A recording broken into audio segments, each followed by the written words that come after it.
And Terry and I would like to welcome you to our webinar today, which will be on the topic of websites. The title of our webinar today is How to Use Your Website to Develop Business. Terry and I are very excited to present this topic because we've gotten lots of questions on this lately and actually have been working on quite a few websites recently for our clients. So we're excited to share with you what we've been learning and what we have found that has been very successful for our clients and their websites. So we will begin by just giving you a quick overview of Terry Wheeler because she will be your presenter today. She is my business partner and will be discussing today's topic. As you may know, if you've joined us on past webinars, Terry has an immense amount of experience in the legal marketing and financial services marketing arena. She spent 12 years as an in-house marketing director for 3 large law firms here in the Minneapolis-St. Paul area before she became an entrepreneur and founded Professional Services Marketing.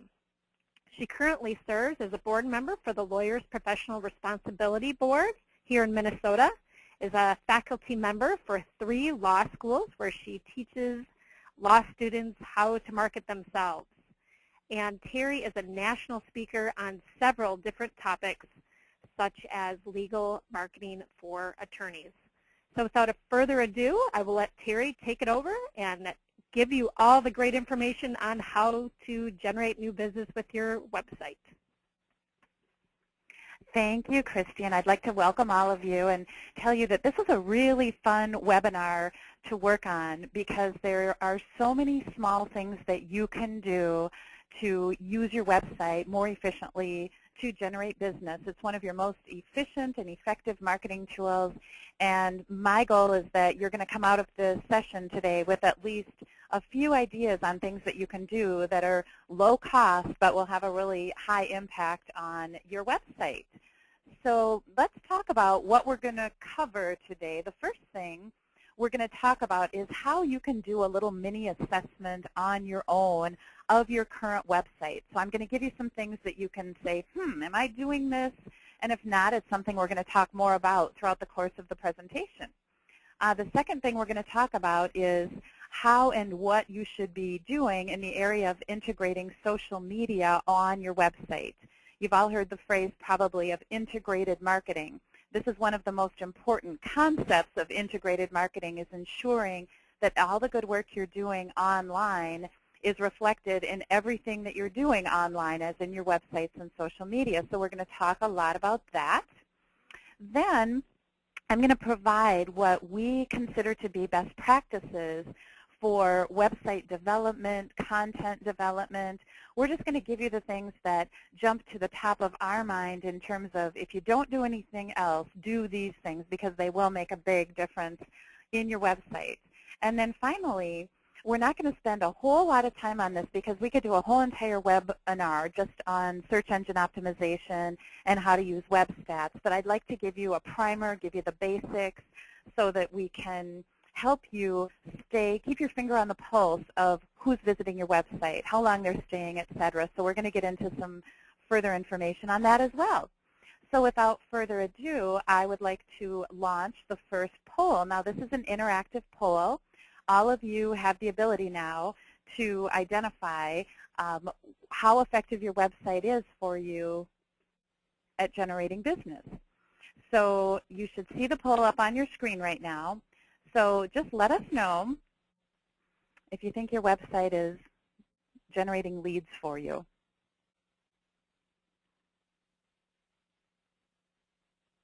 And I'm going to share the results here in a couple of minutes.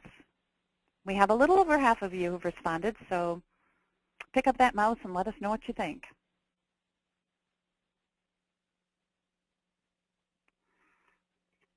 Okay, a couple more seconds here. How effective is your website at generating leads? Okay, thanks to everyone who provided their feedback. Now, what we see here is that the vast majority are basically saying, nobody is saying that my website is extremely or very successful. Maybe 1 or 2 of you are saying it's very successful, and that's great. The vast majority of you are saying, well, it's a little bit, not very, or in some cases it's not at all effective. And that is the whole entire purpose of our webinar today, is to make sure that we provide these tips for you so that you can actually start to generate more revenue through the fact that you have a well-developed website. So as I mentioned before, we're going to start with a brief assessment. Now, when I talk about the things in this following section, I want you to step back, envision your own website in your mind, and answer the questions as to whether or not you are pursuing these things. So the first is, have you enhanced your website within the past 12 months? One of the best ways in which to keep your website high on the search engine rankings is to make sure that you're constantly updating your website with relevant content. Another thing to take a look at is, does your website clearly communicate the services that you offer, but also to whom you are providing those services? I don't know how many of you have been to websites, I've been to many, where it takes me a few minutes to figure out what they really do, because they're not clearly communicating who they provide services to, what those services are, how their services provide value to their clients. Very, very important. Also, providing current and relevant content. If you look at your home page and you say, gosh, the last time I added anything was about 2 years ago, or even a year ago, or in some cases even a few months ago, that's probably not good enough, especially with today's competitive search engine environment, where you really need to, in order to generate business from your website, you have to be constantly updating it with current content, but also content that's relevant to those target audiences that you're trying to reach. Look at your site and decide, is my site easy to navigate? Is it intuitive? If I go to my own website and I look at it objectively, would I know where to go to find what it is I need? You can also, in terms of some of these ideas, you can pull a few of your closest colleagues into your inner circle and say, would you mind going to my website and letting me know what you think? Because they'll be honest with you. And these are some of the things that you would ask them. How easy is my site to navigate? How well written is my content? And finally, are you updating your biographies and representative experience or case studies on a regular basis? The reason this is so important is that statistics show that biographies on professional services websites are the most highly visited pages. So you want to make sure that your biography absolutely reflects what you want people to know about you. I'm going to give you some examples and show you a couple of really well-done biographies as we go through the presentation today, so you can see what I'm talking about. Now, there are a few other things. Do you have an easy call to action? Is it easy for someone who visits your website to say, gosh, I'd really like to follow up? Do you have your phone number easily accessible? Maybe you have on your home page at the bottom a form that people can use to contact you. The whole purpose of having a website is to engage visitors so that they want to reach back and talk to you. So therefore, make it as easy as possible and look at your website and see how easy it is right now for them to do that. Also, take a look at some of your competitors' websites. Is your website, compared to those you're competing with, visually appealing? Does it draw you in? Does it make you want to read more? Or is the font size about 8-point and it's scrunched together and hard to read and your graphics are old? And so make sure, because when people get your name, they're likely going to be receiving the names of others who do what you do as well. And the first thing they're going to do is to go to your website. And it's clear that if you don't have a website, or if your website doesn't stand up and isn't on par with some of the other websites with those you compete with, you're not going to get chosen. That's just a preliminary step that people take. So make sure you have a very visually appealing website. Now let's look at this blogging concept. Think about the blog. If you have a blog, that's great, but do you regularly post on it? Because there's nothing worse than going to a website, accessing someone's blog, and realizing that their last blog post was from June of 2012. the point here is if you are going to blog, you want to commit to doing it regularly. Otherwise, it could potentially backfire on you. One statistic that we have is that companies that blog generate 55% more traffic to their website, and that's from a recent some recent marketing research that we found. And then finally, does your website currently integrate in with the social media activities that you are pursuing? Is it easy for people to like your company profile on Facebook or to follow you on LinkedIn? Are you integrating those? And I'm going to show you some examples here in a moment. So section 2 is all about how to actually do some integration of the social media sites that you're involved with on your website. So one of the things you can do, and I know these are just little graphics floating here, but you want to ensure that it's easy for your visitors to link into the social media sites that you have. So the first graphic is something that would be likely at the bottom of the home page and probably on every single page of your website, where people can click in to your pages. This is one of our clients, the Micklin Law Group. The Micklin Law Group has a Facebook profile, they have a Twitter feed, they have a LinkedIn profile, a YouTube channel, Google+. If you click on those links, you go directly to those websites, those social media sites that Brad Micklin is staying current with. Also, there's a really interesting option for you. I don't know if you've noticed this. It's at the bottom of a number of different websites, not to be confused with the top graphic, which links people directly to your social media profiles. The sharing option is what we call a widget, and it's a widget that you can add to your website so that every single page, and it's small and it's at the bottom, so it doesn't jump out and look bad, but every single page should have a sharing option where people can click Facebook, Twitter, LinkedIn, and it will automatically share the content on your website with your own personal social media sites. You even have the opportunity with the widget that we use. You'll see right here there's a green icon. You can print pages from the website in a high-quality way.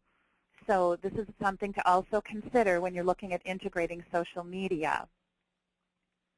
The other thing that you should do, if you are committed to producing blog posts on a regular basis, add to your website a section at the top that says subscribe to our blog.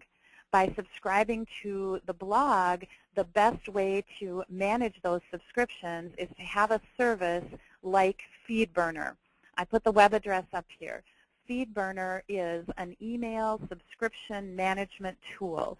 It's free, so there's no reason not to do this. You might need a little bit of help from your technical person to get it established in the back end so that when somebody does click go right here, you actually are directed to FeedBurner. But what you end up receiving is a list of all of the individuals along with their email addresses who have subscribed to your blog. With those email addresses, you can also add those individuals to other databases, your main communications database, so that they receive other firm communications that you choose to do electronically. So we highly encourage you, if you're blogging and doing it on a regular basis, definitely add a subscription option to the home page of your website that's run in the background. When you go to FeedBurner, you have a whole dashboard. You can see everyone who's subscribed. It's a pretty nifty tool, so I encourage you to look into that. A couple of other things that you may not even be aware of. There is a tool out there called Rebel Mouse. I know some of these are goofy. SurveyMonkey, Rebel Mouse, MailChimp, right? I mean, they like little animals. But Rebel Mouse is a program that connects into everything you're doing on social media, and it pulls it up. We use Rebel Mouse for our social media archive on our PSM website. And I have a whole slide to show you what Rebel Mouse looks like, because I'm sure there are a number of you who are not familiar with it. But once again, it allows you to archive your social media activities, and it's free. That's the beauty of a lot of these tools. They are free. You just need to know they're out there so that you can implement them on your website. Also, consider creating a YouTube channel and posting some informational videos. We're going to get into this a little bit further, but as Christy mentioned, I do work in a number of law firms. I have a number of wonderful law firm clients, and what we've been able to do with many of them is to create videos that literally bypass the need that clients have to come in for free consultations. And there's a process. We're happy to share more about this, but having a YouTube channel, it again is free, and it's where we post all of our webinars if people are unable to view them while we're delivering them. So look into YouTube, and it's not as expensive as you might think. And statistics also show that given the option of watching somebody talk to you versus reading the same content in print, that people would prefer seeing you present the information or answer the question or talk about your philosophy about serving your clients. Video is a great opportunity for you to do that. Also, if you're active on Twitter, make sure you add a Twitter feed to your home page. We have one on our home page, and every time we post on social media, which is actually every single day, that Twitter feed continues to update. So what it shows to someone who visits our website is that we're current, we're up to date, we are posting, and that helps with our search and engine rankings as well. So I encourage you, if you're already tweeting, to consider adding a feature. And I mentioned the term widget before. You can always add a Twitter feed to the homepage, and we're going to talk about one of the platforms that we use, that we encourage our clients to use in terms of developing websites, and that's WordPress. So when I refer to widgets, I'm talking about additional things that you can add to your WordPress website. Then the last bullet on this page talks about using a social media aggregator. There are a couple of them out there. We are currently using Hootsuite.com. There's also a new one on the market called SproutSocial.com, and we're in the process of investigating that to see if it's also a good thing for us to recommend to some of our clients.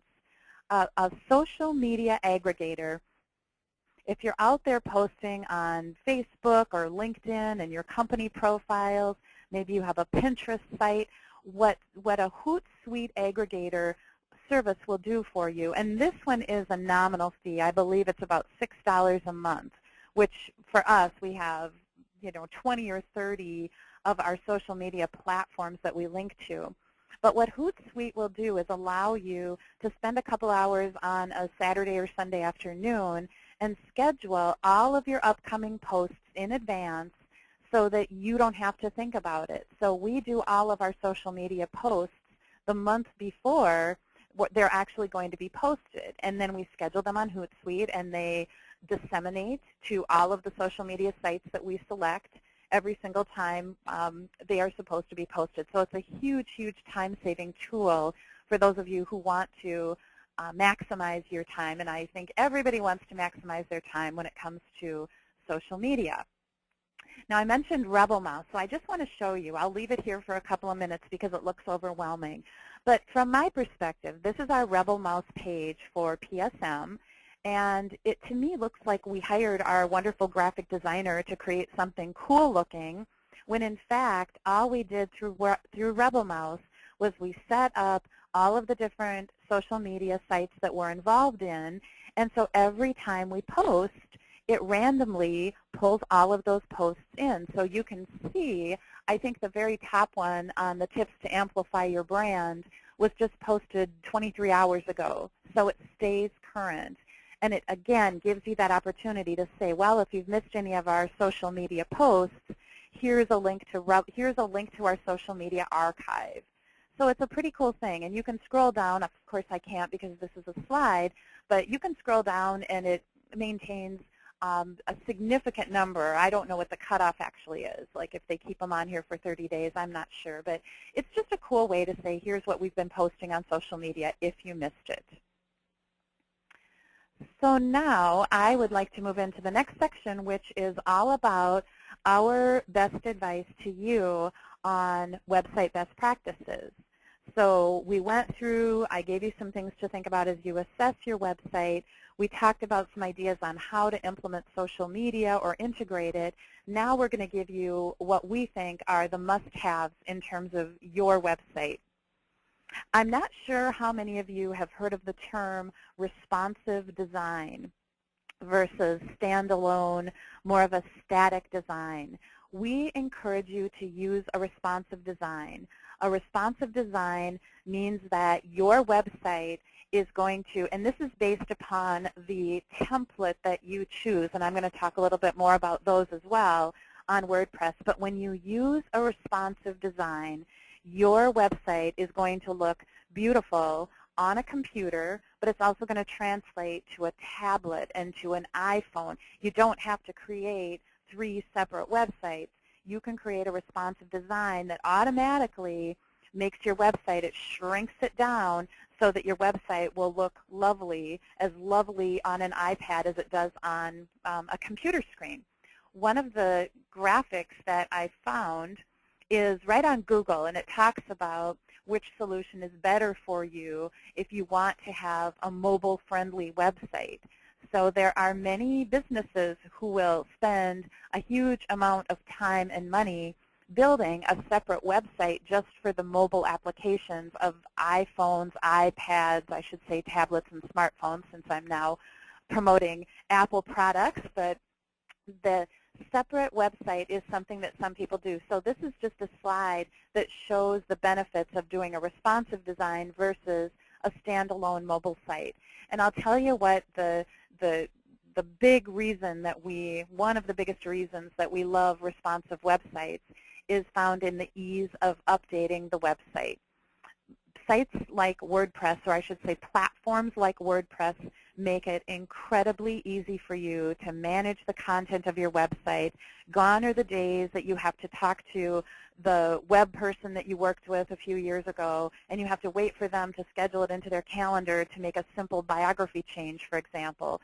Using the templates and the WordPress site platform that we have allows us to teach and train our clients on how to go in and make those changes on their own. So speaking of that, I want to introduce you to WordPress, and I'm going to leave this slide up here for a minute as well, because what WordPress offers are hundreds and hundreds and hundreds of templates. If you look on the left side of the screen, you will see that this is a template. This template is called Evolution. We provided a number of templated ideas based upon the strategy meeting that we had with this client. So let me just mention how important it is to be very, very strategic when you're looking at your website. You don't want to start with the design of your website. You want to start with the functionality. What do we want the options to be in our primary navigation? What do we want the messages to be when people come to our website? So just know that the website is built on a very, very strategic foundation that is critical to do as a first step before you launch into even creating or looking for templates. So we're assuming that the website strategy has already been completed. We provide our clients with a number of templated solutions that we think will work for the sitemap that they've created, that we've helped them create. Now, what is amazing is that the website, the Micklin Law Group website that you see, is actually what our PSM website development team did to customize the template. So templates have kind of a bad rep, right? You hear template and you think cookie cutter and they're all going to look the same. But basically, our client selected the Evolution template from WordPress. And then our website team, particularly the graphic designers and the programmers, went in and created the site so that it was completely branded to the law firm, to the Micklin Law Group. So you can see that while they look similar, this is the after. So the Evolution is before, and the Micklin Law Group website is after. I thought you might also like to see the same thing for our PSM website. So this is the template, this Nivea template is the one that we selected, and you can see that it looks related to our website. You can see that there is, for example, a little place where the the top navigation appears to wrap around the rest of the website, and you can also see that we have that on ours. So it is the template, but as you can tell, because of our graphic design and our content, we completely created something that is unique, but because it's built on a WordPress template, we have complete and total flexibility in terms of managing and monitoring our content, adding pages, even going up into, you know how when you click on a navigational area, a drop-down box will appear. We can even change what's in the drop-down boxes. So it's really revolutionized. These website templates on WordPress have really revolutionized how clients can have great websites. So that was one area that I wanted to introduce you to. I also want to encourage you to invest in professional graphic design and content development, simply because I have a lot of people that we hear from who are committed to saving money, and they feel like they can go out and they can find clip art and they can write their own content. But when you're talking about your website and what a critical tool it is in generating business for your firm, you want to do it right. And if it's not the time to do it right, then wait. We'd rather have you wait until you have the funds to create a website and to do justice to it versus just throwing something up. This is another one of our wonderful clients. Now, Aaron Hassler is a recruiter in the financial services industry. He's part of a larger business called Fine Tooth Consulting. However, what we did for him was to create a microsite that is really just about Aaron and his services and his expertise. So we hired our graphic designer. We selected just the right WordPress template. We have a WordPress programmer. There are a number of people who go into the team of creating your new website for you. Our graphic designer, Kara Helm, went out and found graphics and actually created and tailored graphics just for Aaron's website. And then you can see, because this is more of a microsite on just Aaron, there's a page that actually introduces you to him, that lets you see him as a real person. Here he is sledding with his adorable child and downhill skiing. So we encourage you to invest in graphic design and content so that your website looks fabulous. Now, as you know, you go to websites sometimes, and you're like, oh man, if I see another one of those, I'm just going to faint, because some graphics are seriously overused. Now look at these. How many times have you seen these types of graphics on attorney websites? They're overused. They're not creative. What about financial advisors? People with fingers on calculators, handshakes, dollars and dollar signs, a compass. This one, I can actually think of 3 or 4 websites I know that I think actually use this very graphic, this very, it's sort of the equivalent of clip art, but it's photography. So don't use overused graphics. That's one of the other important reasons that you want to have a graphic designer involved, is because they're going to be able to put a totally different spin on the graphics so that you're not just plopping these equivalent of clip art photographs up on your website. Now, speaking of other things that you can do, best practices for your website, as I'm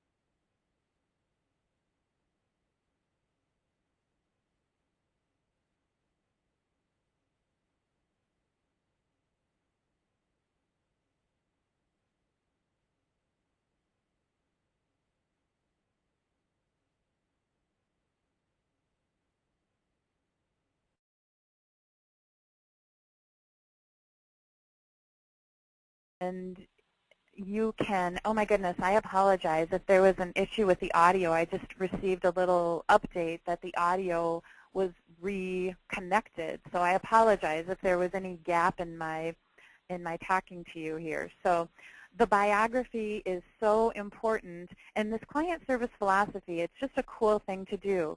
Now, one of the things we did is we set up, we actually used a microsite concept for the biographies here. And I just want to show you what that means. What that means is that on Larry Schaefer's bio, you can click and see his results. You can click and see his published articles, his involvement, his awards. So he has a great biography. And if you click on results, now you go to the page that says, you know, this is where the rubber meets the road. These are the things that I've done. Larry happens to be a plaintiff's employment law attorney, and so he represents individuals on cases where there is sexual harassment involved, gender discrimination. And in any situation like this, you don't want to just have a bulleted list of the services you perform. You don't want to do that. You want to focus in on the specific results. And as you can see, we have this organized around the type of client. Obviously, you don't list clients because you want to maintain objectivity and not violate any confidences. We identify the problem. We identify Larry's approach to serving this client, and then we include the solution. So you can see by going to Larry's bio, which the vast majority of visitors to the website will likely do, they get there and they have a very well-organized, very comprehensive summary of what Larry does, his beliefs about how he serves his clients. We're giving people the beef. We're not just saying, here's what we do. We're showing them what we do. Now, another thing that we talked about a little bit earlier is the idea of adding videos to the website. Now, Latrice Milton is a family law attorney in Milwaukee who's a client of ours. And early on in the development of her business, which involves, she has a very unique differentiator because she represents women and women's rights and advocates for women during the divorce process. What we decided to do was to create a video blog. So she has a blog that she writes, but we also created a video blog for her. She must have 25 or 30 videos that we set it up so that you can click on a question and then up pops Latrice to answer that question for you. This has given her tremendous exposure. Again, one of the concepts of website content, social media content, is that you are out there to communicate, to provide knowledge, to use your thought leadership, to convey your expertise. By adding videos to Latrice's website, she has literally almost eliminated the need to have free consults with people who don't know if they want to work with her or not. I have another client that we did this for as well, and it literally eliminated. In fact, when someone called in and said, I want to schedule a free consult with XYZ lawyer, the receptionist would say, that's great. We would like you to first go to our website and review we actually created a little client conference room, a consultation conference room, where literally there were videos that people could see, yes, I have this question, click on it, and a video pops up. So I encourage you to go down that path. It doesn't have to be just videos. As you can see, our YouTube channel is, again, it's free to create. You can do some branding on it, pull your photograph in, pull some images from your website.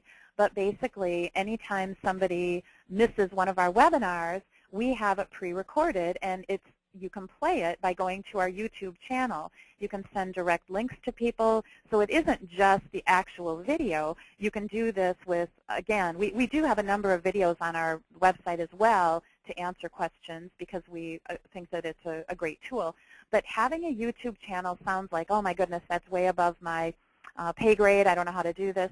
But again, YouTube is free, and that's why you need to take a comprehensive, integrated look at how you are using social media and how you are integrating it into your website. Now, another thing that we feel is very important is using client testimonials. Now, I know there are some stringent requirements for example, financial advisors, but most service industries have the ability to include testimonials from their clients. So do you remember Larry Schaefer's, going back to his results, wouldn't it be nice to actually have a testimonial from the person whose case we just summarized? So it endorses, it sells and markets you through the eyes of your satisfied clients, and that's what we're seeking to do here. So I bring up our website to show you that, once again, the little term widget. We have a widget on our homepage that has a revolving testimonial feature. So we have a testimonial, and then 3 seconds later a new one populates, so it actually moves on the site, and we have pre-populated it with a number of them. So that's one way to do this. But also, when you go to any of our interior pages, and I know this is small, but it's just about where this is, you can see where I'm circling with my mouse. This also says what our clients say. So we're constantly trying to market our firm and our services through the eyes of our satisfied clients. So use client testimonials if you have that opportunity and you're not ethically prevented from doing so. Now, the last thing that I want to talk about, and at this stage I also want to mention to you that I'm going to save probably 5 minutes at the end so that we can facilitate questions. I see that a number of you have been asking questions, and that's great. We are going to get to those. But finally, the last couple of slides, I want to encourage you to set up Google Analytics on your website. Guess what the investment is for Google Analytics? You are correct. It's free. It's something that if you don't have it, it involves, you're going to have to get your technical person involved because it involves installing some code on each page of your website. And your technical person that you work with, or we're happy to help you and answer those questions. But it allows you over time, and it takes a while. Once you set up Google Analytics, expect it to take a couple of months at least for you to have any relevant data on your website. But what it tells you is who visited your website in terms of where did they come from? Were they referred by Google? Did they directly go to your website? The information you get from Google Analytics is amazing because it shows you how people are engaging with your website. You'll find out how many unique visitors you had, what keywords did people use to find your website. I'm just showing you the dashboard right now, but up here where you see intelligence and visitors and traffic sources, this opens up into more and more and more information on the people who are visiting your website. How long do they stay on your website? That's really relevant.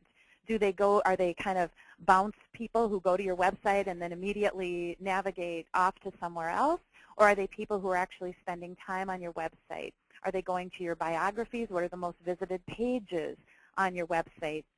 This is how you can turn your website into this is a tool to help you understand and analyze what people are doing when they get to your site, how they're using your site, so that you can do a better job of creating a site that people are visiting. And I'm going to talk about some SEO tips. By the way, down at the bottom of the slide is a link to Google Analytics where you can investigate. It's a really good site. It provides a lot of information. And because it's free and because hopefully all of you have a website, I encourage you to do this if you're not doing it already. So finally, we have a few basic search engine optimization tips. Search engine optimization is one of those areas that can be defined many ways. You saw the definition of it on the slide before, but it's basically about being found, having a website that reflects who you are so that when people search for you based on what you want to be known for, they're going to find you in the Google search rankings. And what we're talking about here are the organic rankings. We're not talking about the ads that you see on the side. Those are pay-per-click ads and require an investment. We're talking about helping you build your organic search engine results. So some of the things to consider. Again, monitor your SEO efforts based on what you're seeing on Google Analytics. Take some time every single month to go through your analytics report and see how things have changed. What Christy and I do for many of our clients is we maintain a high-level summary document so that we can go back months and months and years and see how our traffic is increasing, how our frequently searched pages are changing. So make sure that whatever process works for you, that you're visiting and monitoring your search engine optimization efforts. As I mentioned before, you are also given the keywords that people use when they find your website. What words did they use to search for you? They might not be the words that you consider using to describe your services, but if that's how people are finding you, you probably want to use those keywords in your website content. One example of this is that when Christy and I were going through the SEO process, we realized that people were finding our company by searching for marketing agency. Now, we don't usually refer to PSM as a marketing agency. That sounds too advertising-y. So that was interesting. So now, if you go to our website, you're going to see that we use the term marketing agency in the About PSM section because that's how people were searching for us and finding us. So that's why the content, again, is so important on your website. Also, make sure that you include links to other websites and that they reciprocate. Having those cross links back and forth will help increase your search engine rankings. Maintaining activity on social media. I am always amazed at when we help someone establish, for example, a LinkedIn profile for the first time. Within a few days, if you search for that person, there's their LinkedIn profile. So social media sites definitely enhance your search engine optimization and how people find you. And then generally, your website is right up there in the top section also. One other thing is consider hiring. We have a fabulous search engine optimization expert at PSM, and I encourage all of you to think about hiring an SEO expert to do an audit of your website. They can get in, they can look at analytics, they can make recommendations, they can find out how you're being found now, and make suggestions on how to improve your search engine rankings. One other thing that I forgot to put in here that I just realized is that make sure you're out there managing some of those free directory listings, because many times you'll do something over the course of your career and it's free and you do it, but it might have your former firm on it. It might have you affiliated with a place that you haven't worked for 5 years. So make sure that you're staying on top of where you are online so that you can update and correct so that that hurts your search engine rankings if you're affiliated with multiple different firms. So stay on top of those free directory listings that you might have floating around out there. And then finally, don't be embarrassed. Google yourself. Find out. Google your firm. Do some keyword searches. Say, gosh, I'd really love for people to find our firm if they search this particular phrase. And if they're not finding it, you can look at the site. You can say, well, who is coming up here? And this is part of what the SEO audit would provide for you is how do you increase your rankings so that when people are out there searching for terms that you want to be known for, your website is actually on the first page and one of the options. There are also statistics about how your search engine rankings, if you're on page 2 or page 3, it's highly unlikely that someone who is doing a very specific search is going to find you. So at this point, I know we covered a lot in a short period of time, but at this point I'm going to turn it over to Christy. She's going to review some of the questions and then I can respond to them. So I'm going to give this to Christy right now. Hello, everyone. The first question we have for Terry is actually from somebody in Florida. And that person's question for us is, one moment here.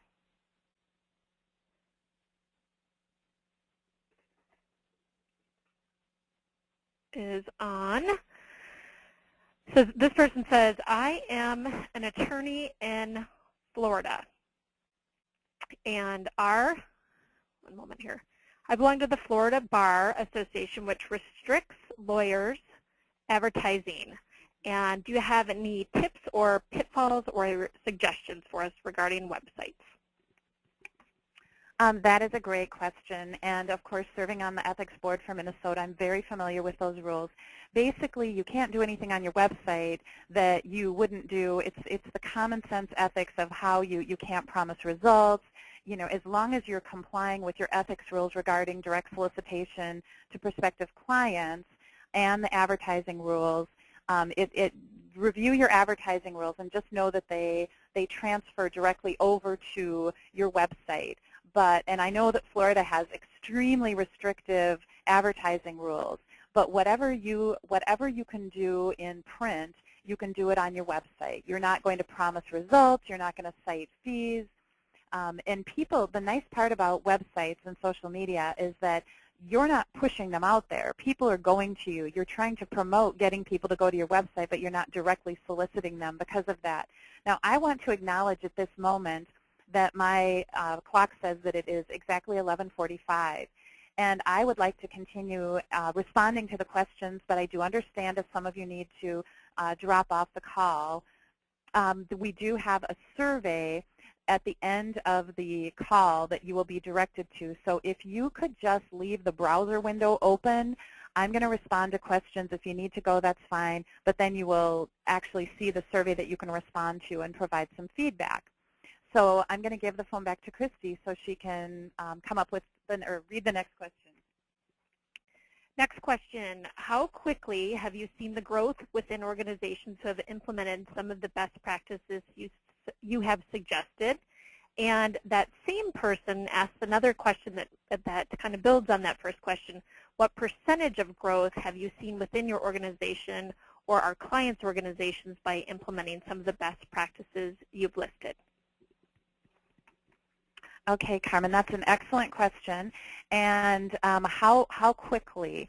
Generally speaking, when you integrate social media and you add new features and functionality to your website, it's going to take anywhere from a couple of weeks to a couple of months for the search engines to actually register, crawl, and index your new content and your new website. But the bottom line is, usually doing a website is extremely important, and it's a very important marketing tool, but it's not something you do in isolation. When somebody revises a website, it's because it's part of a broader strategy to grow the firm. And I think that's really important to note. It's not as if you're going to redo a website and it's going to literally generate leads for you. It's part of the process of how you're integrating your website and social media to help you do just that. So, as I mentioned with respect to the search engine rankings, it happens very, very quickly, but it's how you leverage it as part of your broader marketing strategy. And then the second part of your question was, let's see, oh yeah, the percentage. One of the most interesting things that Christy and I found is that 50, if you can believe this, 50% of our website traffic comes from our LinkedIn company profile and our professional profiles. Half of our website traffic comes because we are regularly posting on LinkedIn. So I think that's extremely relevant. Terry, when looking at analytics, what do you think is the best metric to review? Unique visitors, time spent on the site? Give us some examples of what your thoughts are on that. Well, I think it's a matter of looking at the Google Analytics. Personally, I believe that what's very important are your unique visitors. It doesn't matter how many page hits or views you've had. You want to know how many unique individuals are coming to your website. Secondly, you want to know if, and Google Analytics will tell you this, you want to know if they stumbled upon you somewhere online and were directed to your website, or if because of your good marketing in other areas, they directly went to your website. And in the address bar, they just typed your website address. You want to look at those, so third, you want to look at the Google Analytics and look at the keywords. How are people finding you? What words are they using to search for you? Fourth, another really important thing is what resources on your website are they accessing? If you've got some really great content, but it's very deep within your website, you're going to know from your analytics that people aren't finding it, so that you might want to do something different on your homepage to direct people to some of the content that they're not finding but is really important that you convey. I think just the process of adding Google Analytics to your website and then looking at some of these key areas each month is going to tell you what we need to be doing, how we can better utilize our website as a marketing tool. So those are just 4 of the biggies. And one last question. Terry, can you give some examples of free directory listings? And my guess would be, here, Terry's going to respond. You know, interestingly, I would say go to Google. First of all, let's talk about free directory listings, because are they really that relevant? If they're free, great, you want to be out there, but there are a lot of directory listings that are out there for lawyers and financial advisors and other professionals. And while I think it's nice to take advantage of those, I don't necessarily, I mean, if they're free, in that case, you do kind of get what you pay for. I would say, seriously, in your industry, go online, go to Google and say free directory listings for accountants, free directory listings for lawyers. Because, and also depending upon your state, your area of the country, there are going to be myriad options for you. The big thing is, remember that once you sign up for one of those free directory listings, that it becomes your responsibility to make sure that you keep that current. So that's just a thought. But I think there are a lot better ways to build your business. Now, there are tools, for example, in the legal industry. There's Avo, where it is a paid subscription or a paid listing, but what it does is it puts you on the list of people who can respond to questions. Generally, obviously, you're not giving legal advice, but Avo allows you to respond to questions that prospective clients might have. If they like your response, they can follow up with you. Something like that seems to make a lot more sense for your particular industry than signing up for all of these free directory listings. Now, one final slide, and I encourage you, if you have questions, call us, email us, visit our website. The web address is up for you. Our email addresses are up for you. And we're happy to brainstorm with anybody who has further questions that we weren't able to address today in this time slot. And with that, I ask you to please stay on the call and complete our evaluation. And I'd like to thank you very much for your time. Thank you for attending. Have a great rest of your week. Thank you again. Bye.